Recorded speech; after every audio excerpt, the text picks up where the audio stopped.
There are people who are born in their life, they will never complete a thing. They are coming, you move as if it's going to run you to genocide, you won't come back with food. But they have the cost of never finishing. Then sometimes the engagement is difficult. And some people will drop out. I had many classmates who will drop out, and me as received me. I know how many times I did master program and I kept dropping out. I didn't finish them. But I paid for. So it is big kudos, but I'm telling you.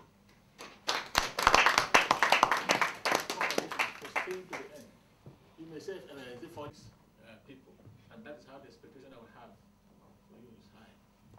We are going to put all of your legs to the fire to make sure that people are what we have paid for. I want to say thank you to the trainers, represented by the training. Yes, Excellency. Where is he? Can they stand up so I know them?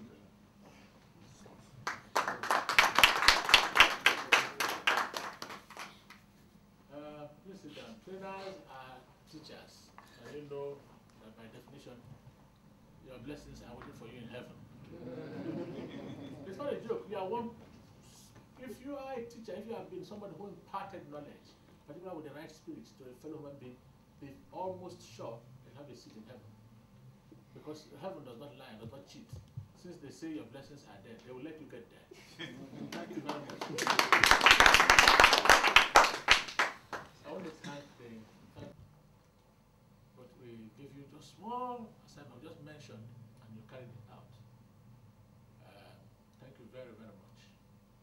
May the things we do in this agency, in this mission, always be like this. We just talk about it, the person whose responsibility it is will pick it and run with it. And then at the last day, we all gather this feeling really very happy. I want to thank the other officers who have come to grace this occasion, to see this graduation. May we all be blessed to see many of this in this house. Thank you very much.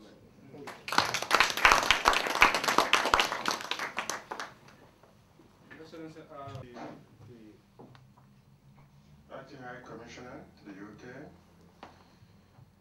distinguished leaders of this great mission, Lady and gentlemen, on behalf of Force Consultancy and Training Limited, we just want to thank the Nigerian High Commission for giving us the opportunity to carry out this training.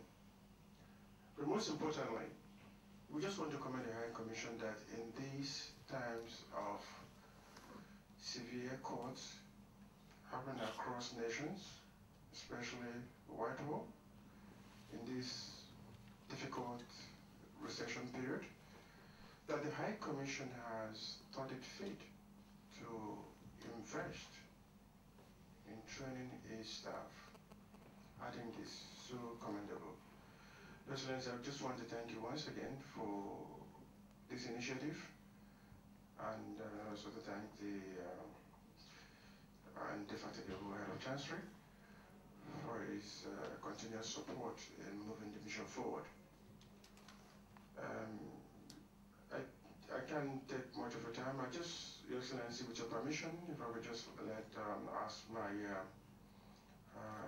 lead trainer, Mr. Evans Igo, to make a short remarks. Excellency.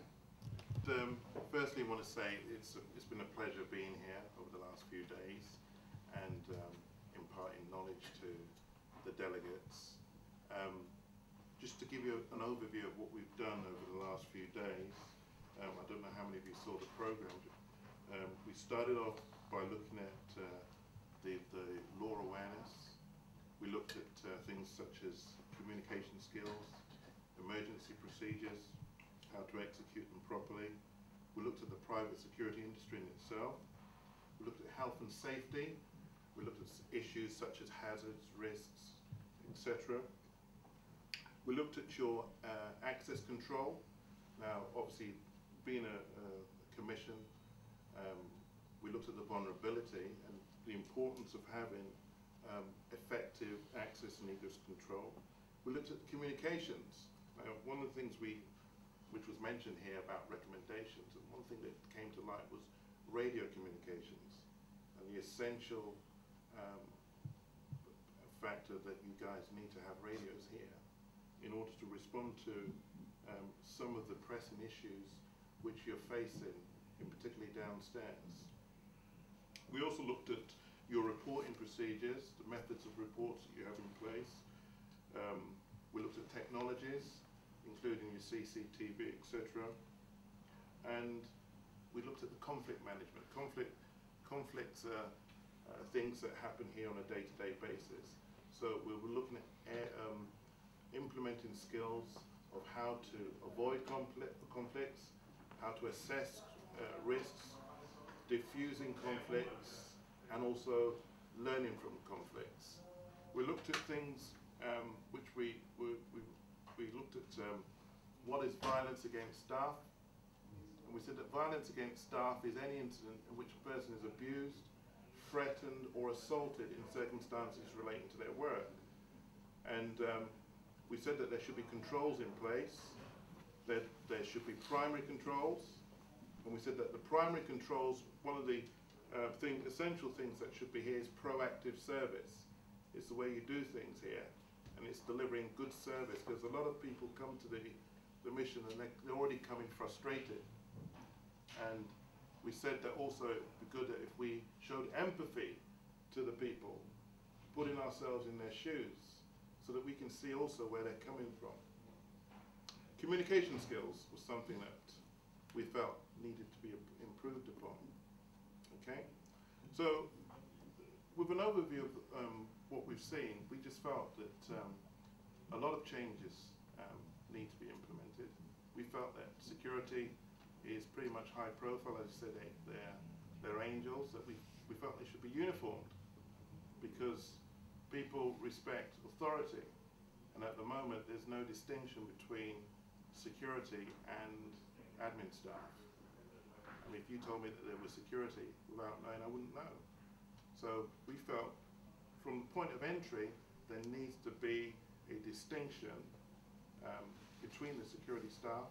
People will see security, but they also need to respect the security and procedures, and the policies should be enforced, such as abuse towards staff. That if any staff is threatened, abused, or assaulted in this place, that it should not be tolerated at all, and that they should also have the full backing of the management of this place. So, just a general overview. A premises risk assessment should be carried out in this place. And I don't know if you have a risk assessment, but a risk assessment involves identifying all the potential hazards that are in this place, and then you need to put in place control measures in order to eliminate any risks. A risk is anything, the chance, great or small, that harm can happen. And going around the building, you would be able to see the vulnerability of this building, and security needs to be tight in this mission. Another thing we looked at was lone working, where you have individuals working on their own, that there should be a support mechanism in place.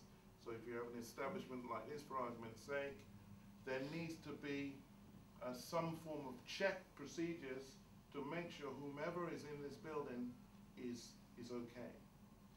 All right? So there are a number of things that we've looked at, and I am sure with the training plus implementation, because training is no good without implementation, because you can teach all the teaching, implement a lot of stuff to the security staff, but if they don't implement